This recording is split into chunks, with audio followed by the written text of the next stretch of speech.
Welcome to Let Me Fix This. Enjoy the video. In this video, I will show you how to change your Jeep Wrangler rear wiper. First, gather your tools: a new rear wiper blade, a small flathead screwdriver, and a clean cloth. Make sure your Jeep's ignition is off and it's safely in park. Now, gently lift the wiper arm away from the rear window.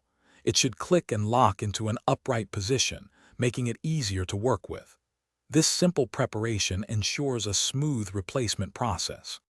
Now let's remove the old blade. Look closely at where the wiper blade connects to the arm. You'll find a small tab or button. Press this tab firmly, then slide the entire old wiper blade straight off the arm's hook. It should detach with a gentle pull. Remember to hold onto the wiper arm securely so it doesn't accidentally snap back and hit your rear window, which could cause damage. With the old blade removed, it's time to install your new one.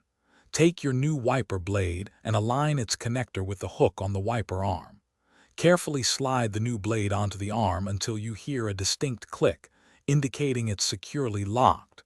Give it a gentle tug to confirm it's firmly attached and won't come loose during operation. This step is crucial for proper function and safety. You're almost done. Gently lower the wiper arm back down onto your Jeep Wrangler's rear window. Now, turn on your vehicle and activate the rear wiper function. Watch the new blade as it operates across the glass. It should move smoothly, providing a clear and streak-free wipe. If everything looks good, you've successfully replaced your rear wiper blade, ensuring excellent visibility in all weather conditions. Thanks for watching. If you found this helpful, don't forget to like and subscribe.